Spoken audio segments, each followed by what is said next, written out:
नमस्कार, बखबर में आपका स्वागत है। मैं हूं राघवेंद्र सिंह। आज हम बात करेंगे कल हुए आतंक के प्रहार पर। आज भारत सरकार ने आतंक पर कड़े प्रहार करना शुरू कर दिए।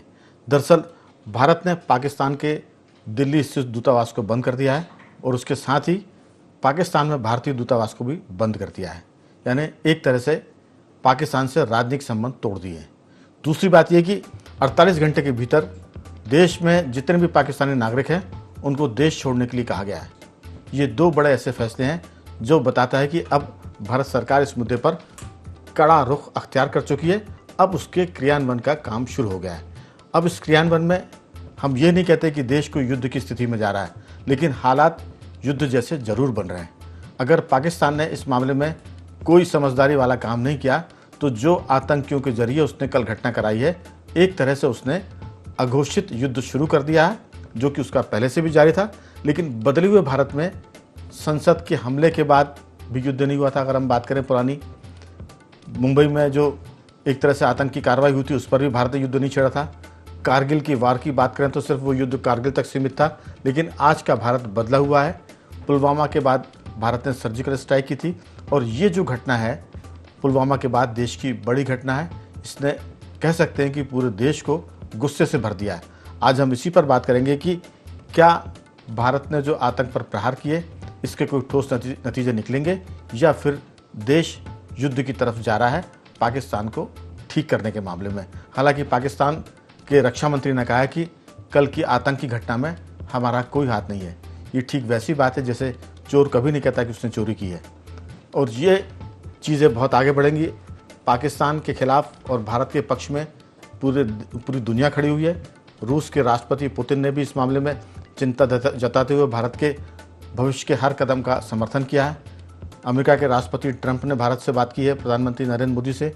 और जिस तरह से सऊदी अरब का दौरा छोड़कर भारत लौटे हैं प्रधानमंत्री नरेंद्र मोदी, उस लिहाज से ये भी कह सकते हैं कि भारत की हर आगामी कार्रवाई पर सऊदी अरब और खाड़ी देशों का भी समर्थन रहेगा। यानी पाकिस्तान मुश्किल दौर में है। वजह है उसकी आतंकी गतिविधि और आतंक के जो उसके सपोले हैं उनको पालने के मामले में।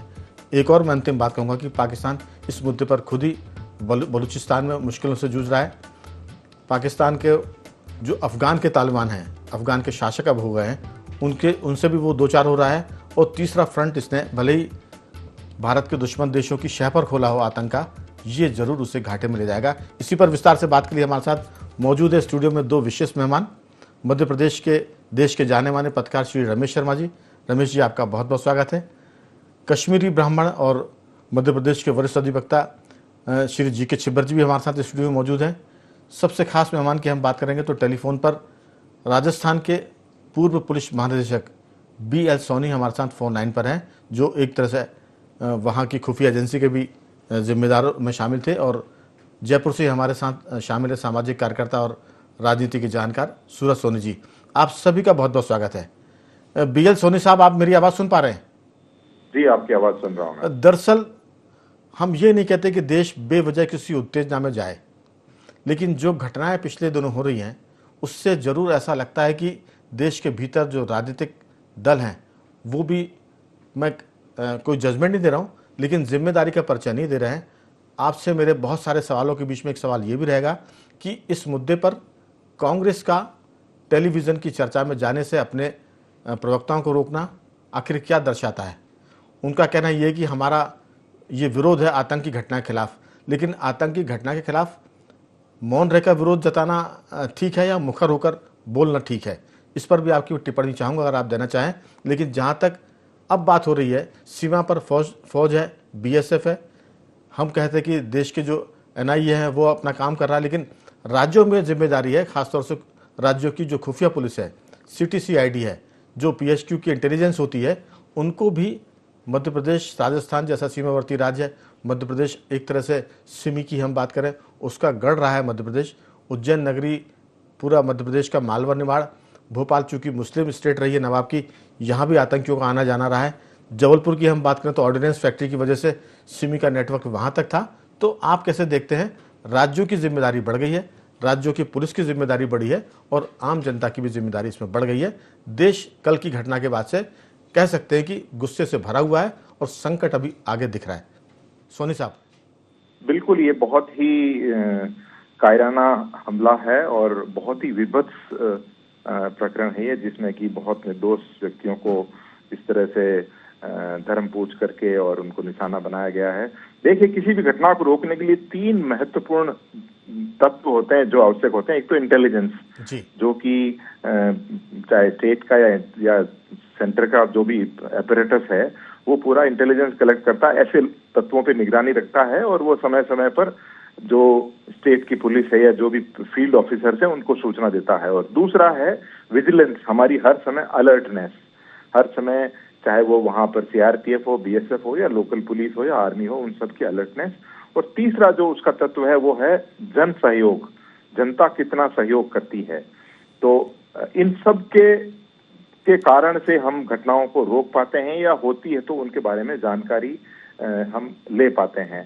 तो ये घटना बहुत ही खतरनाक हुई है, लेकिन वहां की भौगोलिक परिस्थितियां कुछ ऐसी है। मैं वहां पर सीबीआई का प्रभारी रहा हूं कई साल तक, तो मेरा वहां जाना हुआ है। तो वहां की भौगोलिक परिस्थितियां ऐसी है जिसमें कि इस तरह के तत्व कहीं भी आम जन में मिलकर के और इस तरह की घटना कर सकते हैं। घटना बहुत ही दुखद है और राष्ट्रीय स्तर पर जितना हमारा देश मेरा सीधा सा सवाल यह है कि उस घटना के बाद कल जो पहलगाम में हुई है, राज्यों में जो पुलिस है उनका जो अपना पुलिस मुख्यालयों का इंटेलिजेंस जो एक तरह से विंग है, उसके साथ साथ जिलों की जो है, जैसे जी यहाँ देखा है मैंने कि यहाँ तत्काल यहाँ पर माननीय मुख्यमंत्री महोदय ने स्वयं ने सब अधिकारियों की मीटिंग ली और जो इंटेलिजेंस के प्रभारी हैं, जो फील्ड के ऑफिसर्स हैं, सबको अलर्ट किया गया है। सब तरफ जो इंटर स्टेट बॉर्डर्स हैं या जो इंटरनेशनल बॉर्डर है पाकिस्तान की तरफ, उधर ज्यादा सख्ती बरती जा रही है, नजर रखी जा रही है। तो ऐसी घटना के बाद तो बिल्कुल ये लाजमी है कि सभी लोग बहुत अलर्ट रहेंगे और बहुत ही जो अलर्टनेस का लेवल बढ़ा दिया गया है। लेकिन ये घटना हुई बहुत दुखद है और इसके सभी पहलुओं में जाना चाहिए और इस पे सख्त से सख्त कार्रवाई होनी चाहिए। बिल्कुल, मैं आगे की चर्चा में आपसे पूछूंगा कोई अगर आपका ऐसा अनुभव आया हो सीक्रेट सर्विस के दौरान, जो आपने कहा कि आप के पास बहुत सारी जानकारी जब आप सेवा काल में रहे हैं आईपीएस के मामले में, उसको अगर चाहे तो शेयर करें, क्योंकि वो जानकारी गोपनीय है, चाहे तो आप जनता को बता सकते हैं। मैं लौटूंगा आपके पास, बने रहिए हमारे साथ जयपुर से सूरज सोनी भी जुड़े हुए हैं। सूरज जी, आपका स्वागत है। राजस्थान में किस ढंग से रिएक्शन है? मध्य प्रदेश की बात करें तो बहुत रिएक्शन है। पॉलिटिकल पार्टीज में देश की सबसे बड़ी पार्टी की बात करें तो कांग्रेस ने अपने प्रवक्ताओं को टीवी चैनल पर जाकर इस मुद्दे पर चर्चा करने से रोक दिया है।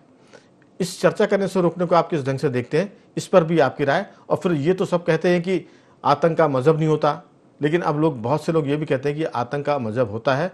इन दोनों बातों पर आपकी टिप्पणी। देखिए, राजस्थान ने बहुत कुछ सहा है राघवेंद्र जी। अभी ये जो आतंकी घटना हुई है, इसमें भी जयपुर का एक नागरिक है वो शहीद हुआ है, तो ये दुख तो रहा ही है। इसके साथ में एक बात आपको बताना चाहूंगा कि भारतीय सेना में, सुरक्षा बलों में, चाहे बीएसएफ हो, चाहे सीएसएफ हो और चाहे इंडियन आर्मी हो, उसमें राजस्थान के जो लोग हैं, विशेष तौर पे गांव के लोग हैं, वो उनका एक चार्म, एक सपना होता है कि सेना से जुड़े और देश की सेवा करें। तो आए दिन जो वीर गति को प्राप्त होते जवान आते हैं, तो पूरे राजस्थान के अंदर एक जज्बा लोगों में जाग जाता है देशभक्ति का। और ये जो कायराना हरकतें करते हैं, इनके खिलाफ गुस्सा तो फूटता ही आतंकियों के खिलाफ में। मैं एक चीज यहाँ शेयर करना चाहूंगा कि अभी हमारे 4 दिन पहले एक फैसला है, जयपुर के जो बम ब्लास्ट के 13 मई के गुनाहगार थे, इसमें सिमी का नेटवर्क था पूरा, मध्य प्रदेश, उत्तर प्रदेश, दिल्ली और राजस्थान में एक साथ सीरीज बम ब्लास्ट हुए थे। और उसमें यहाँ पे जयपुर से 74 लोग मारे गए थे। पूरे देश भर से लगभग 150-200 लोगों के शहीद होने के समाचार थे। तो उसका फैसला अभी आया ही है। तो पूरे जयपुर के अंदर आतंकियों के खिलाफ एक गुस्सा भरा हुआ था और उसमें ऐसे में ये जो घटना है, कायराना है, विभत्स है, मैं समझता हूँ कि एक मानवता पे प्रहार किया गया है। और ऐसे समय में किया गया है जब अमरनाथ यात्रा प्रारंभ होने वाली थी और पहलगांव से यात्रा होती है। आपको मालूम ही होगा कि इसका जो बड़ा रूट है वो पहलगांव से स्टार्ट होता है। तो ऐसे में कहीं ना कहीं जो दहशतगर्द है, ये पूरे दुनिया के समक्ष क्या संदेश देना चाहते हैं, ये तो समझ से परे है ही है। लेकिन जो पड़ोसी देश पाकिस्तान है, उसकी जो है भूमिका बहुत बड़ी है और पूरे देश का जो गुस्सा है ये इस बात को लेकर के है कि तुरंत प्रभाव से पाकिस्तान के खिलाफ कार्रवाई की जाए। ये जो आतंकी है, जिस तरीके से धर्म पूछ करके हमला जी। किया गया है, उससे न सिर्फ संपूर्ण भारत के हिंदू बल्कि जो मुस्लिम है वो भी आहत है। उनको भी लगता है कि कहीं न कहीं ये जो है ये उनके दामन पे कलंकित करने का प्रयास किया गया है। बिल्कुल। और ये तो तब है जब पूरी दुनिया के अंदर आतंकी घटनाओं के जब नेटवर्क सामने आते हैं, बिल्कुल तो उसमें सूरज जी, मैं चाहे लौटूंगा। ISIS रहा हो, चाहे मेरा लश्कर ए तोयबा रहा हो। जी, मेरा सिर्फ इतना सा कहना है कि पूरी दुनिया में, मैं हिंदुस्तानी हूँ, भारतीय हूँ, इसलिए इस तरह की बात नहीं कर रहा। पूरी दुनिया में भारत अकेला ऐसा देश है जहां लोग खुलकर सांस ले सकते हैं और सारे धर्मों के लोग खुलकर जी सकते हैं। तो कह सकते हैं कि दुनिया में भारत स्वर्ग, कोई माने ना माने, लेकिन रहने के लिए भारत स्वर्ग है। हर किस्म की आज़ादी है। आप ये भी कह सकते हैं कि इस देश के हम टुकड़े करेंगे फिर भी आप इस देश में रह सकते हैं। तो जो हिंदू मुसलमान हैं, ये नहीं कहता हूँ कि सारे मुसलमान देशद्रोही या सारे हिंदू देशभक्त हैं। हमारे यहाँ भी बहुत से लोग जयचंद से लेकर आज तक चले आए, तो उस पर मैं नहीं जाना चाहूँगा। मैं सिर्फ इतना कहूँगा कि मुसलमानों का एक बड़ा तबका ये चाहेगा कि भारत में शांति रहे, क्योंकि अगर यहाँ शांति होगी तो फिर हम सीरिया की तरह, बैरूत की तरह, इराक की तरह एक तरह से अपने जीवन की शांति खो देंगे, जो एक तरह से गृह युद्ध में फंस गए। हालांकि भारत में इसकी दूर दूर तक कोई संभावना नहीं है, लेकिन इस तरह की अटकलें भी कुछ देश के दुश्मन लगाने लगे। मैं लौटूंगा आपके पास। छिबर जी, आपका कश्मीर से वास्ता है, आपका पिंड और आपकी जो कहते हैं कि पुरखों की नाल वहीं गड़ी हुई है। कहते हैं कि इजराइल दुश्मन देशों से घिरा हुआ देश है। भारत के बारे में कहते हैं कि ये दुश्मनों से भरा हुआ देश है भारत। इजराइल घिरा हुआ और हम दुश्मनों से भरे हुए हैं। यहाँ आपको हर कहीं भारतीय दुश्मन मिल जाएगा, लेकिन वो दुश्मन भी चाहेंगे कि भारत में शांति रहे, क्योंकि अगर यहाँ शांति हुई तो वो दुश्मन भी ना तो चैन से रह पाएंगे, ना वो जिंदा रह सकेंगे। क्योंकि उत्तर प्रदेश में योगी ने कह दिया है कि हम माफिया और गुंडों को मिट्टी में मिला देंगे, तो उस राज्य में तो मिला दिए। चर्चा की जो खास वजह वो ये है कि देश के जो बाकी राज्य, राजस्थान की बात करें, मध्य प्रदेश की, उड़ीसा की, पंजाब की, जो सीमावर्ती राज्य हैं, वहाँ अगर दुश्मन है तो उनको किस तरह से यहाँ की पुलिस, यहाँ की सरकारें एक्शन लेती है। आपकी राय? कश्मीर का दर्द है वो भी है और साथ में ये बात भी।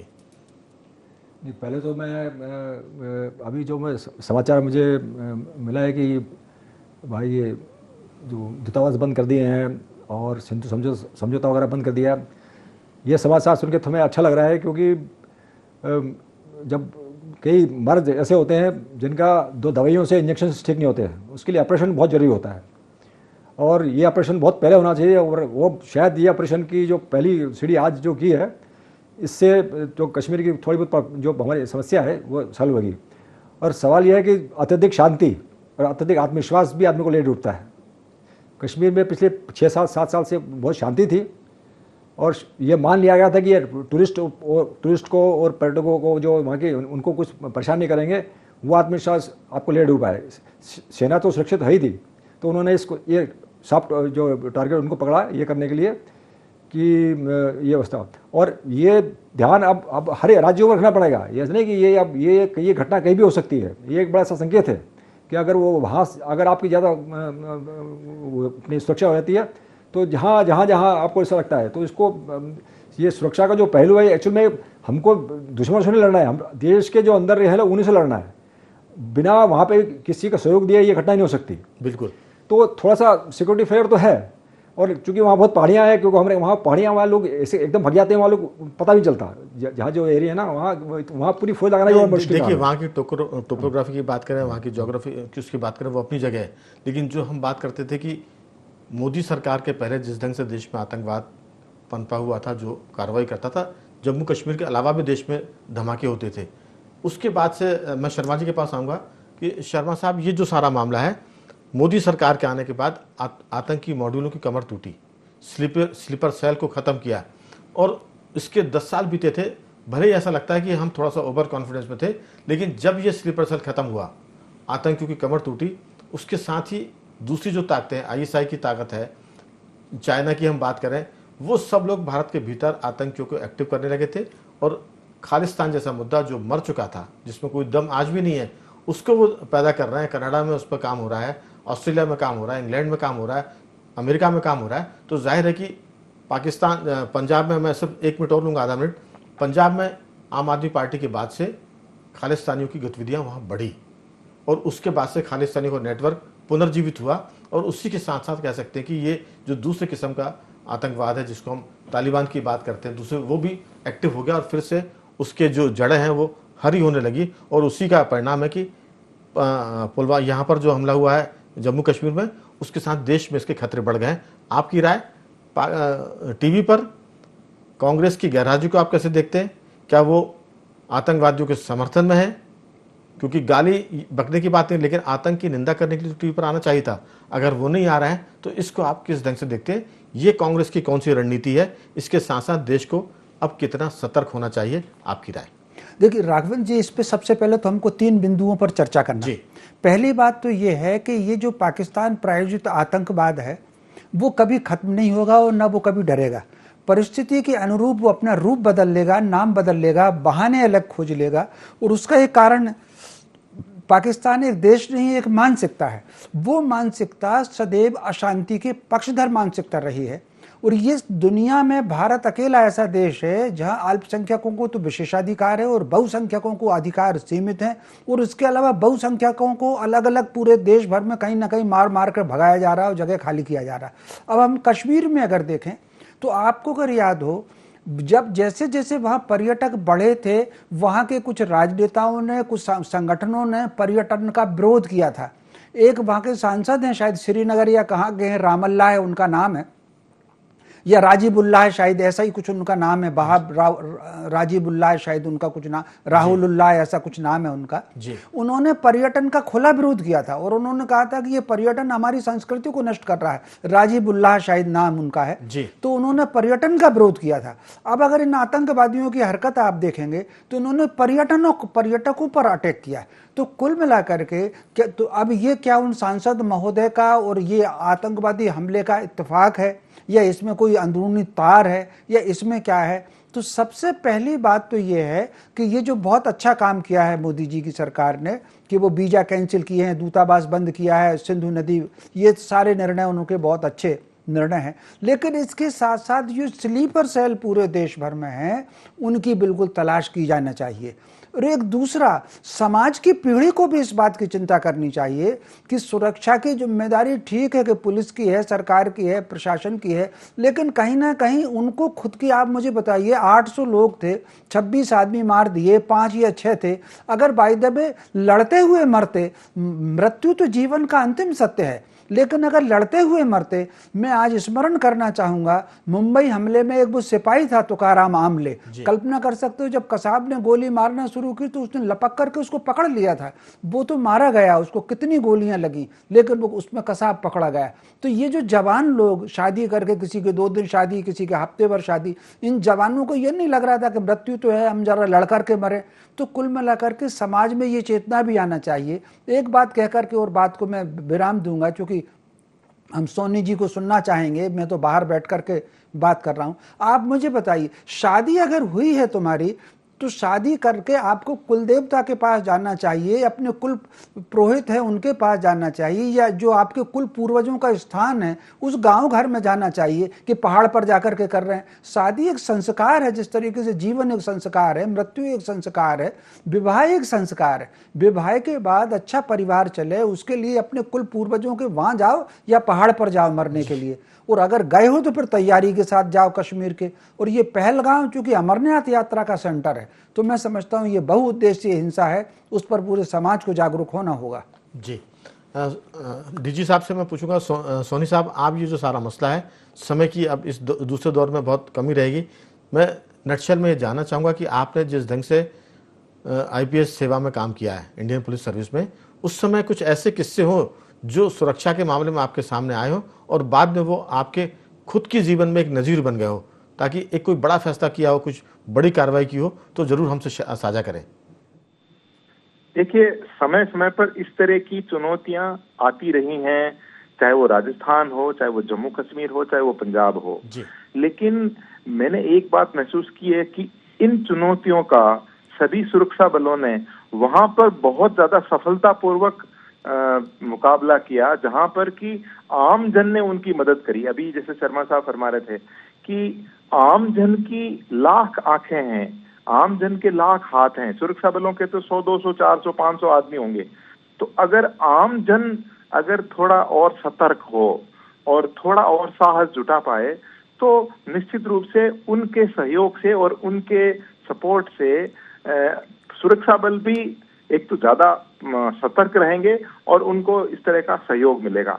मैंने पूरे जीवन में मैंने ये देखा कि जहां जहां पर जिस चुनौती में हमको आम जन का पूरा सहयोग मिला, चाहे सूचना के रूप में या कहीं और समर्थन के रूप में या और किसी तरह से वातावरण निर्माण के रूप में, तो वहां पर उन चुनौतियों का हमने बहुत अच्छे से सामना किया है।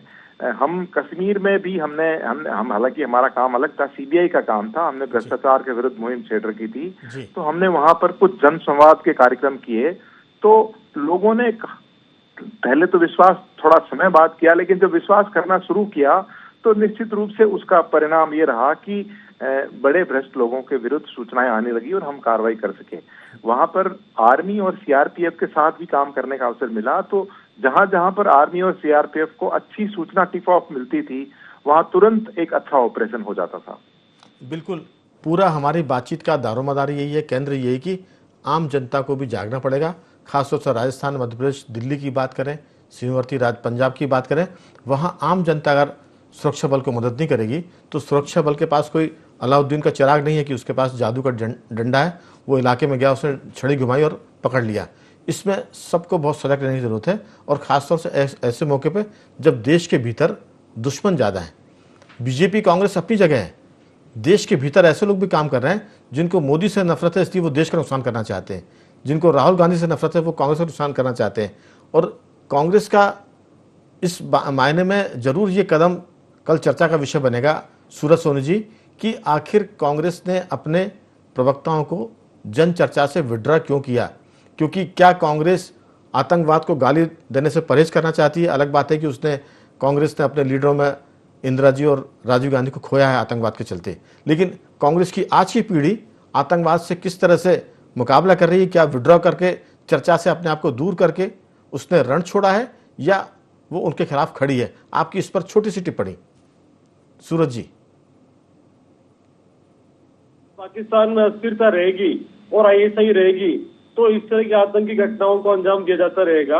और कांग्रेस की स्थिति ये है कि कांग्रेस में जब तक ये कंट्रोवर्सी रहेगी नेतृत्व की और नेतृत्व के जो विचार है, आप देखिए कि किस तरीके से बार बार टारगेट करके, चाहे संसद रही हो चाहे और कहीं रहो, एक बहुसंख्यक धर्म जो हिंदू धर्म है उसको टारगेट किया जाता है नेतृत्व की तरफ से। तो ऐसे में कांग्रेस का जो छोटा नेता है, प्रवक्ता है, वो खुद ही ये सोचता है कि पता नहीं कब कौन सी बात जो है वो खिलाफ चली जाए। और यहाँ तो आप देखिए कि सेना तक को टारगेट किया गया।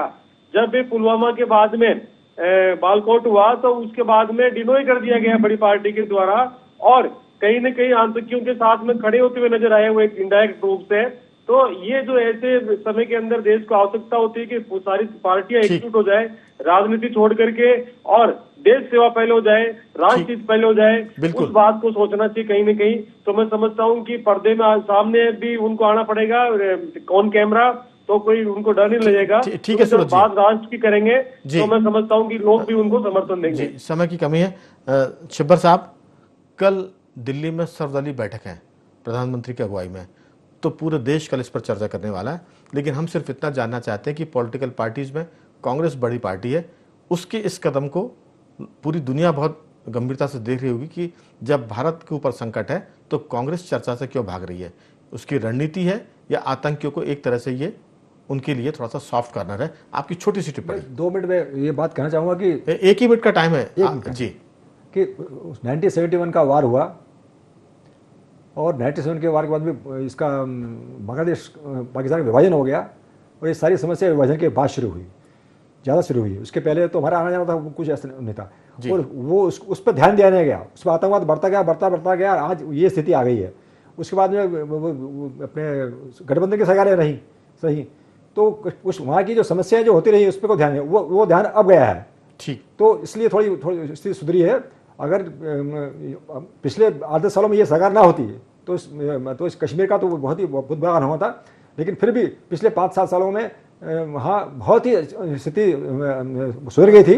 चर्चा में ये हो गया था, आई गया कि वहाँ के हालात सुधरे हैं, कुछ लोगों को वो अच्छे नहीं लग रहे थे, क्योंकि एक सांसद शर्मा साहब ने तो कहा है कि एक सांसद ने कहा है श्रीनगर जम्मू कश्मीर के कि वो टूरिज्म नहीं चाहते। लेकिन शर्मा साहब, भारत को युद्ध में फंसने के बजाय, हम नहीं जानते, ना हम कोई विदेश नीति के जानकार हैं, लेकिन युद्ध में कोई भी देश फंसता है तो वो 20-25 साल पीछे हो जाता है। जिस ढंग से भारत सरकार ने फैसले किए हैं, मुझे लगता है कि सिंधु नदी का जो समझौता है उस बारे में जो फैसला किया सरकार ने, वो पाकिस्तान की कमर तोड़ेगा। राजनयिक जो संबंध हमने तोड़े, उससे पूरी दुनिया में पाकिस्तान को एक्सपोज करने में भारत सरकार की भूमिका होगी।